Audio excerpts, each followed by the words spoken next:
Hola, ¿qué tal? Estamos acá con Mosén Joan Costa. Él es el padre, digamos, de la iglesia Santa María de Remei en Barcelona. Y bueno, estamos con él para charlar un ratito sobre cómo es un poco su mirada. Él es una persona, digamos, que ha dedicado su vida al estudio y a la parte religiosa, digamos. Él es ingeniero en telecomunicaciones, de ahí nos vas a contar un poco también. Es magíster y también es doctor en teología. Y bueno, nada, es también profesor de teología, ¿no? De la Facultad de Cataluña. ¿Querés contarnos un poco de eso? ¿Cómo empezaste siendo ingeniero y después dijiste, bueno, me voy, hago una maestría sobre teología? No, la verdad es que ya de bastante pequeño Dios se metió en mi corazón y entendí que quería algo de mí, aunque a mí no me apetecía mucho. Y cuando acabé el colegio, pues Dios como se metía en mi corazón, dándome a entender que a ver qué pensaba hacer, ¿no? Y a mí no me apetecía nada ser sacerdote ni la vida consagrada. Y intenté decirle, mira, negociamos, me dejas estudiar ingeniería, que era mi pasión, y cuando termine lo renegociamos todo, ¿no? Y así empecé a estudiar ingeniería y telecomunicaciones aquí en Barcelona, en la Politécnica. Me enamoré de una chica durante muchos años y al terminar tenía que tomar como una decisión, ¿no? ¿Qué hago? Me pongo a trabajar y me caso con esa chica o ese run run que tenía en el corazón que Dios me pedía, que entendía que Dios me pedía, que no me apetecía, pero llegaba un momento que me di cuenta que no sería feliz si no le decía un sí grande a Dios y entonces... ¿A qué edad fue eso? 23 A los años, ya que 23. sí me fueron Bien. muy bien los estudios, ¿no? Y al terminar el proyecto fin de carrera estaba trabajando en una universidad haciendo lo que empezaba la visión artificial, lo que ahora es la inteligencia artificial, empezaba hace 40 años atrás, hablo, en un departamento de tecnología de computadores en lo que en esa época era la Facultad de Informática y compaginaba los 2 últimos años mis estudios con una beca en esa Facultad de Informática. Ahí me dedicaba pues a la robótica, visión artificial y así.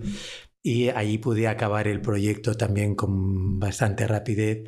Me iban a hacer un contrato en la universidad para quedarme y dije, si firmo me quedo y me caso, si no firmo me voy al seminario, dijo la chica. Y no firmé. A mí la verdad que se me hace muy interesante esto, porque después te quiero preguntar, o sea, ¿hay lugar para todo este conocimiento científico, digamos, y tecnológico dentro de la religión? Y tanto. Nunca he tenido ningún conflicto entre la fe y la religión y la ciencia. Además, soy un apasionado de la ciencia, ¿no? Incluso estoy impartiendo actualmente cursos sobre transhumanismo e inteligencia artificial desde una dimensión ética y soy un apasionado de la ciencia, o sea que y nunca he visto contradicción, o sea que ven contradicción o es un mal científico o es un mal teólogo.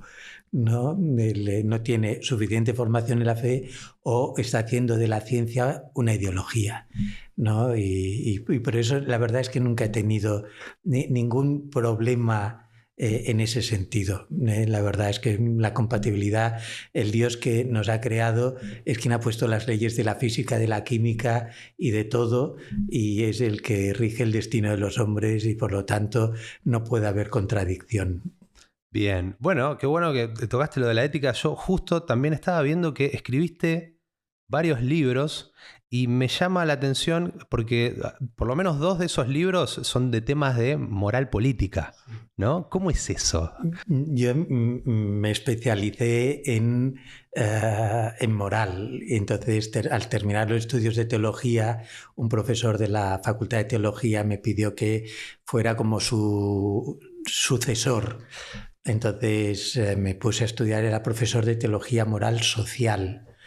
Y entonces hice un máster en Madrid, en la Facultad de Ciencias Políticas de Salamanca, que tiene la sede en Madrid. Hice un máster en Doctrina Social de la Iglesia, que es la enseñanza de los papas en torno a las cuestiones sociales. Ahí hice un máster. ¿Eso a qué edad fue ya, lo de la pues maestría? debía tener yo ya 30 años, ¿no? Y entonces hice ese máster y ese profesor, cuando me pidió que le sustituyera o que le siguiera, me preguntó: ¿tú cómo ves Cataluña y España? Porque para mí es muy importante este tema. Y yo era totalmente apolítico. Y entonces dije: si tengo que enseñar moral política, porque la moral social es moral de la familia, moral política, moral económica, moral de la cultura y toda la cuestión ecológica, esos son los grandes temas en las relaciones internacionales. Tendría que estudiar todas estas cuestiones. ¿Me los repetís cómo es? La moral social se dirige a la moral familiar, sí. El aspecto social de las familias, cómo influye en el bien común.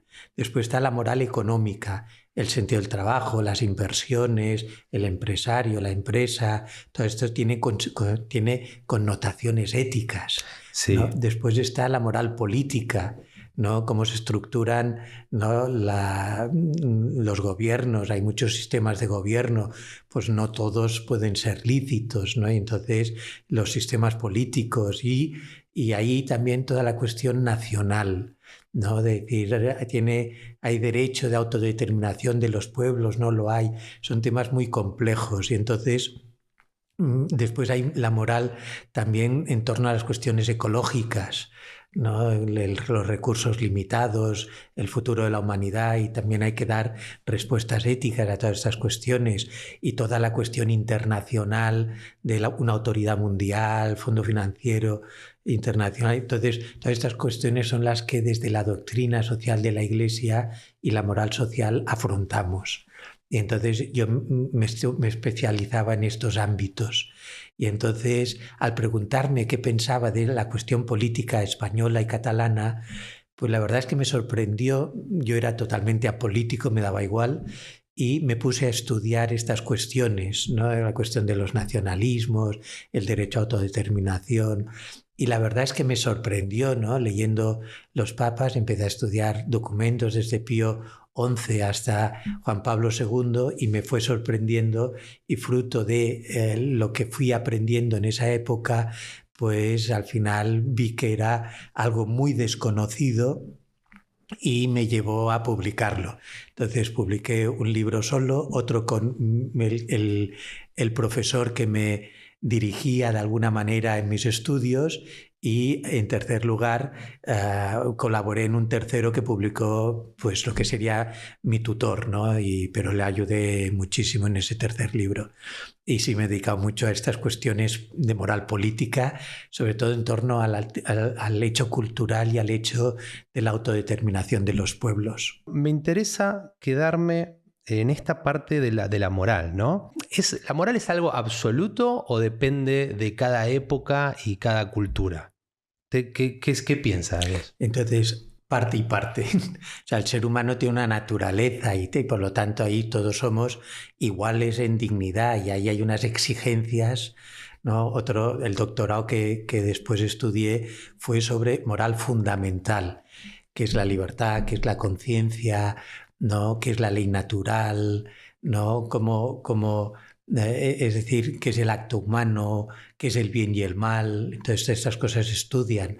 Y entonces ahí hay una parte que es, podríamos decir, que robar para todo el mundo es malo. O sea, y matar a un ser humano inocente, por mucho que quieran, siempre será injusto, ¿no? Porque es no reconocer la dignidad de un ser humano. Ahí hay unas dimensiones que son absolutas, ¿no? Y por lo tanto, pues, y que todos los pueblos y todas las culturas de todos los tiempos más o menos la tienen, aunque algunos un poco oscurecidos, pero hay como un consenso ético universal durante siglos en religiones y en filosofías, donde hay un denominador común de valores. Por ejemplo, a un egoísta, a un, podría decir, corrupto, no hay ninguna cultura que los alabe. En cambio, a una persona honesta, íntegra, no generosa, todas las culturas y religiones la alaban. Quiere decir que hay algo que nos hace más humanos y algo que nos deshumaniza, ¿no? Y eso es lo que sería común a todas las culturas y a todas las religiones. Pero después hay aspectos culturales, ¿no? Que podríamos decir, por ejemplo, aquí un arquitecto que hiciera una casa que no hubieran lavabos en casa sería una falta de atención a la dignidad humana.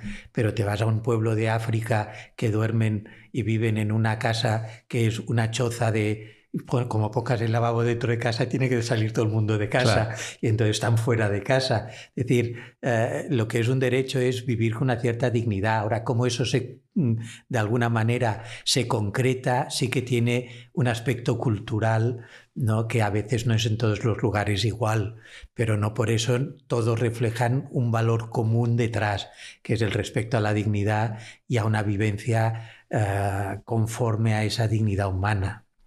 Sí, sí. Y además también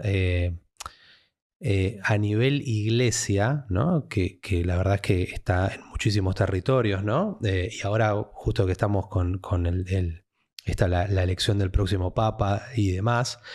Pero esta es una pregunta que yo la quiero hacer. Te voy a preguntar sobre qué opinás, pero sobre el Papa, pero sobre el próximo Papa, pero en realidad también afecta a, digamos, todas las personas religiosas que tienen como esta función, ¿no? O deber, de alguna manera, de ser guías espirituales, ¿no? Entonces, lo que te quería preguntar es qué significa para vos ser te lo voy a poner entre comillas, o no, líder moral, ¿no? ¿Qué debería tener o cómo ves, no solo Papa a nivel general de la Iglesia, pero después, digamos, en todo el resto de los escalones, ¿no? Sí. De hecho, antes me preguntaba si el bien y el mal, lo ético o lo moral, que en el fondo lo podríamos utilizar con palabras sinónimas, aunque según especialistas hacen matices, pero aquí no hay tiempo de matices, ¿no?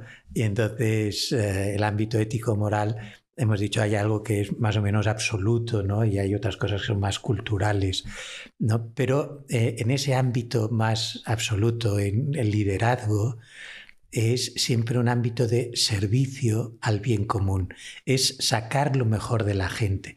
Por lo tanto, no es imponer mi opinión, ni mi punto de vista, ni mis gustos, sino que es algo que es cómo puedo hacer que la gente que tengo bajo mi tutela saquen lo mejor de sí mismos.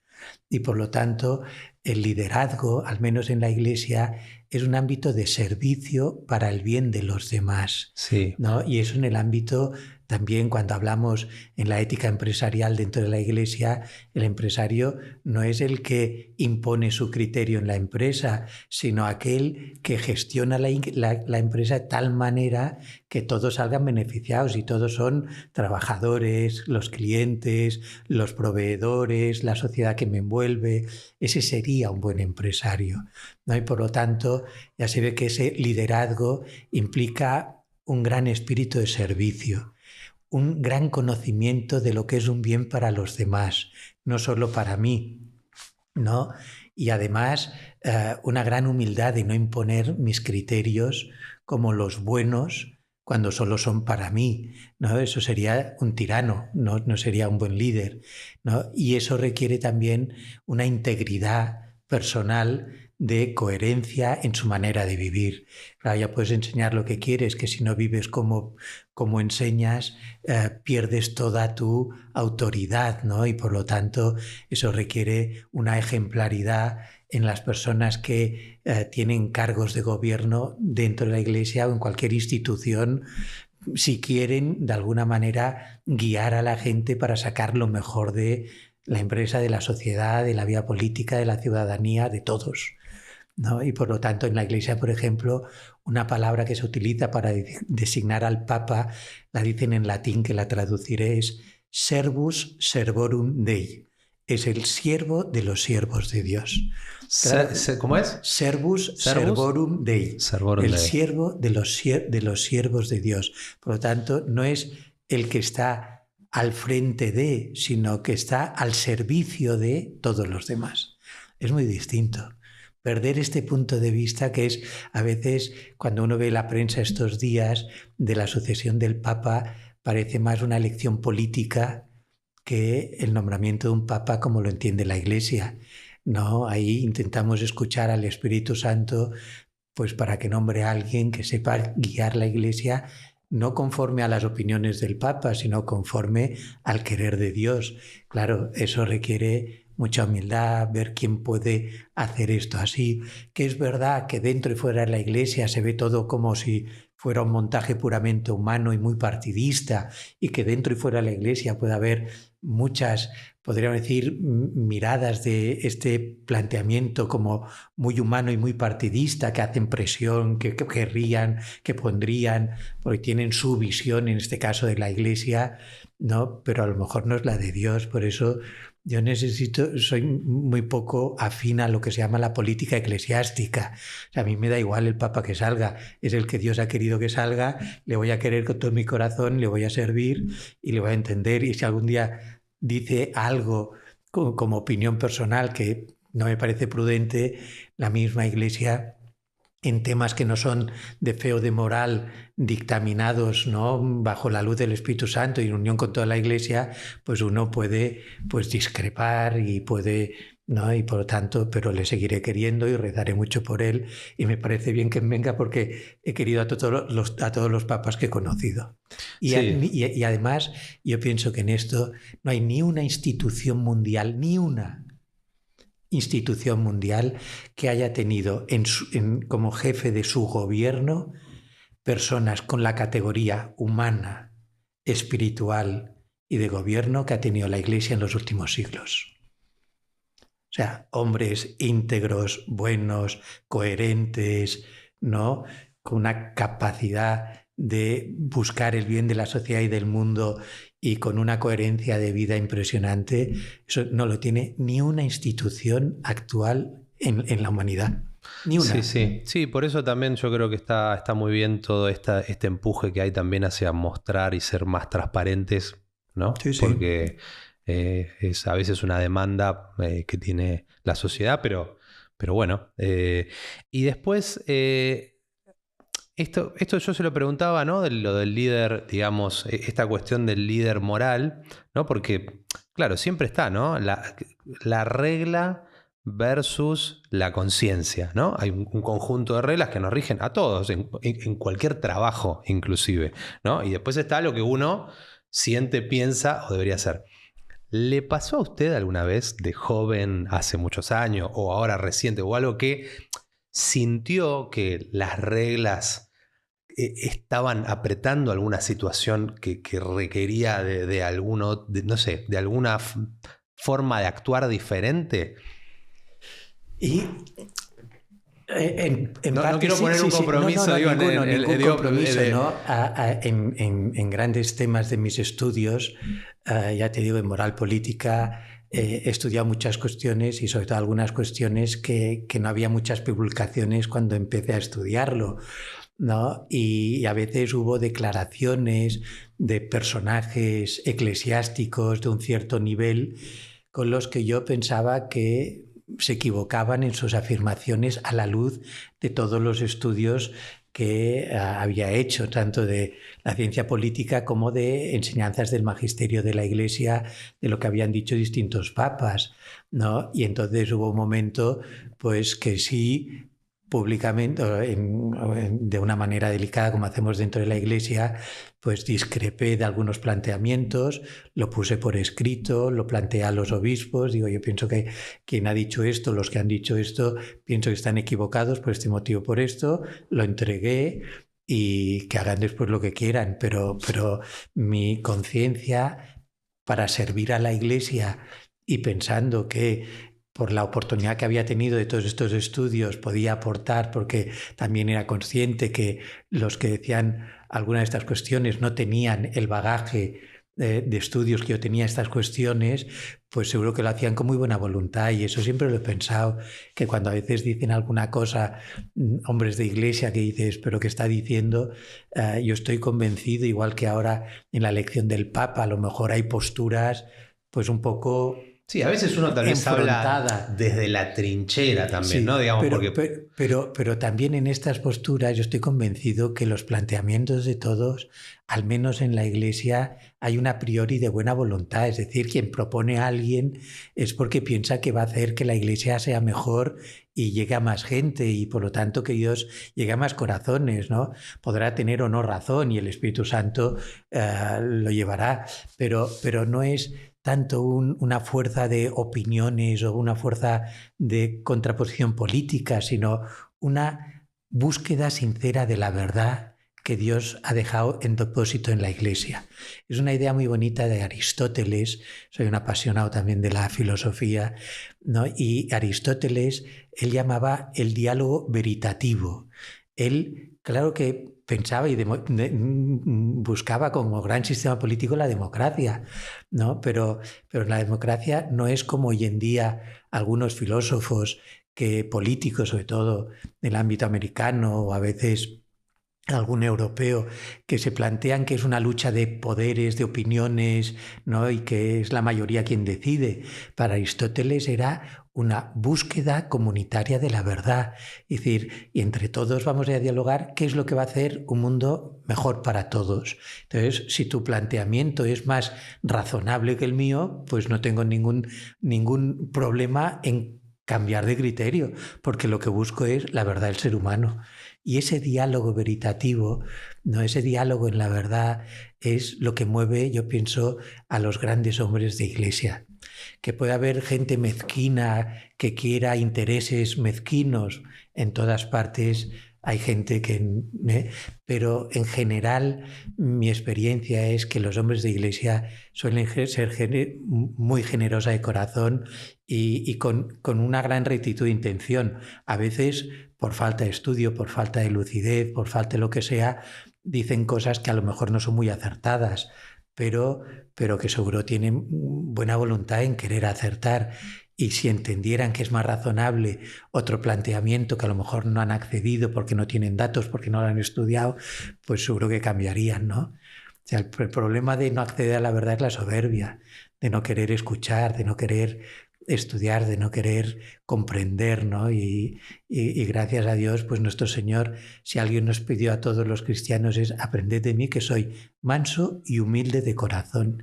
Y un corazón humilde estará siempre abierto a la verdad y no tiene miedo a dialogar. Por eso la Iglesia no solo admite el diálogo ecuménico, sino también el diálogo interreligioso y el diálogo con la cultura y con la sociedad, ¿no? ¿Por qué? Porque en ese diálogo, como Dios está detrás de toda la verdad, dice, lo que queremos es conocer esa verdad en plenitud, que también dijo que el Espíritu Santo nos iría como descubriendo la verdad completa. Eso lo dice Jesús en el Evangelio de Juan.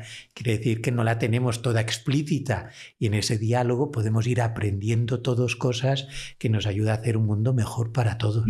Te quiero hacer una última pregunta, ¿sí? Que tiene que ver también con el próximo, no con el próximo Papa, sino con la próxima iglesia, o la iglesia que se viene, una opinión, teniendo en cuenta, ¿no? Digamos, las muchas reformas que se hicieron, que Francisco era más bien reformista, ¿no? En varios aspectos, ¿no? No sé, su lucha de la corrupción, la estructura o bueno, muchas cuestiones que él tenía también desde la humildad. Se dice que hay una especie de grieta, por llamarlo así, ¿no? Entre los distintos cardenales que van a estar en esa votación, ¿no? Digamos, entre lo que podría ser lo conservador y lo más progresista, ¿no? En esta adaptación, llamémoslo de esta manera, a exigencias, digamos, probablemente de la sociedad, ¿no? Que muchas veces se exige en masa, ¿no? Ciertas cosas, pero bueno, ¿existe esa grieta? ¿O es como, pues yo en usted no la veo, por ejemplo, ahora, por lo que no, es como, más allá de quién esté, ¿no? Digamos, comandando Roma, yo voy a hacer mi labor y lo voy a hacer de la manera... Y escuchándole, obedeciéndole y sirviendo como creo que el Papa y la Iglesia nos va a pedir, ¿no? Ahora... Quizá grieta no es la... Quizá polarización podría ser una mejor palabra. Y a veces puede haber incluso grietas, ¿eh? O sea, eso no lo niego, que entre personas humanas la soberbia la tenemos todos incorporado y eso también se nota a veces, ¿no? Pues que en las discusiones la gente no se escucha. Pero como te decía, que es verdad que hay facciones de maneras de entender la Iglesia distintas en algunos aspectos. Digo, sí, pues es evidente, ¿no? Dice, y entre los curas mucho más, ¿no? Pero que todos estos cardenales que van a votar con sus visiones concretas de lo que piensan que sería la Iglesia, una buena Iglesia, quieren de verdad que Dios esté presente en el mundo y hacer un mundo mejor, más humano y más de Dios, más divino. Yo estoy convencido que todos buscan esto, ¿no? Y por lo tanto son visiones donde cada uno con la conciencia que tiene, la formación que tiene, la experiencia y la historia que tiene, propone una visión que él piensa que eso es lo que sea mejor para la Iglesia. Ahora el Espíritu Santo decidirá, ¿no?, quién salga y veremos cómo lo gestiona, ¿no? Pero o sea, en ese sentido, quien se frustre porque no ha salido mi candidato y va a decir cosas que a lo mejor yo no quiero que diga, entonces yo pienso que sería una persona que vive la Iglesia como si fuera un partido político, ¿no? Y su religión. Dices, lo que hay que hacer es... Pues, y normalmente... Me ahorro la pregunta de cómo se sentiría si fuera español el próximo papa. Así que yo me encantaría cualquiera. ¿Sí? Sí. A mí cuanto más políglota y más sabio sea, mejor, porque si me pides cuál es el perfil de alguien que me gustaría que fuera papa, que fuera un hombre muy sabio, un hombre muy prudente, porque sea un gran gobernante, ¿no? Un hombre muy profundo, muy humilde, que sepa escuchar, y a la vez un gran pastor. Claro, eso es pedir tener un superhombre ahí, y eso no existe. Y entonces todos somos limitados. Hay muy inteligentes que son malos gobernantes, hay grandes gobernantes que no son muy inteligentes o muy pastores. O sea que haremos lo que podamos entre todos. Gracias a Dios hay un papa, pero hay todo un equipo que consensúa mucho el gobierno en la Iglesia. A pesar de lo que dicen, hay un gran consenso a la hora de gestionar las cosas, ¿no? No manda uno solo y sin que nadie opine, ¿no? Tiene muchos órganos de consultas, de estudio. Antes de decir cualquier cosa, pasa por muchísimas manos para ver si eso se puede decir así, si eso es correcto, si es conforme a la tradición. Por lo tanto, hay una gran colaboración interna antes de, ¿no?, cualquier... podría decir cosa que tenga o pueda tener alguna novedad. Entonces lo digo porque no gobierna un hombre solo, gracias a Dios, aunque tiene una luz especial del Espíritu Santo. Pero yo pienso, cuanto mejor gobernante, más prudente, cuanto más sabio, más capacidad tiene de acertar, ¿no? Cuanto más humilde, más capacidad de trabajar en equipo y de saber escuchar, ¿no? Y cuanto más piadoso, pues más sintonía con el Espíritu Santo. Y cuanto pues más pastor, más le importará el bien de la gente. Eso es lo que me gustaría a mí. Ahora saldrá el que el Espíritu Santo quiera y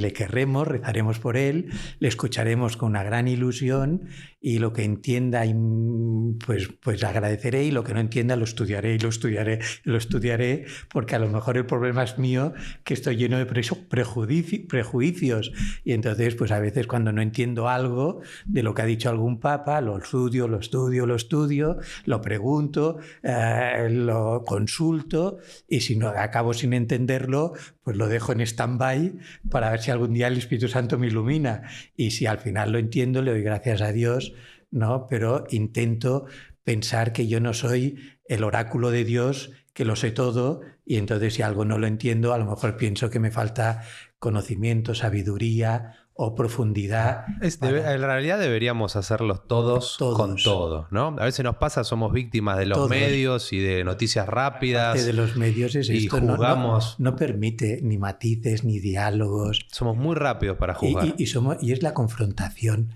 pero eso no ayuda a hacer un mundo mejor, ¿no? Y por eso yo lo digo así de claro, no formo parte de ningún medio, ¿no? Porque alguna vez lo he intentado y salir en algún medio público y así, y viendo cómo han instrumentalizado y no jugado limpio, pues digo, pues no me interesa, ¿no? Porque no quiero crear más confusión. Entonces, si alguien de alguna manera, algún aspecto de la Iglesia y con todas mis especialidades de estudio, y la gente sabe que si me viene a preguntar le diré lo que pienso que es lo que dice la Iglesia, pero no entro en debates más que en ámbitos donde sean de estudio y con gente que quiera aprender unos de los otros. Y no, pero si no, no entro, ¿no? Porque quien no quiere escuchar no escuchará, ¿no? Y por lo tanto no voy a perder tiempo en eso. Sí. Bueno, Mosén, muchas gracias por este rato. A ti.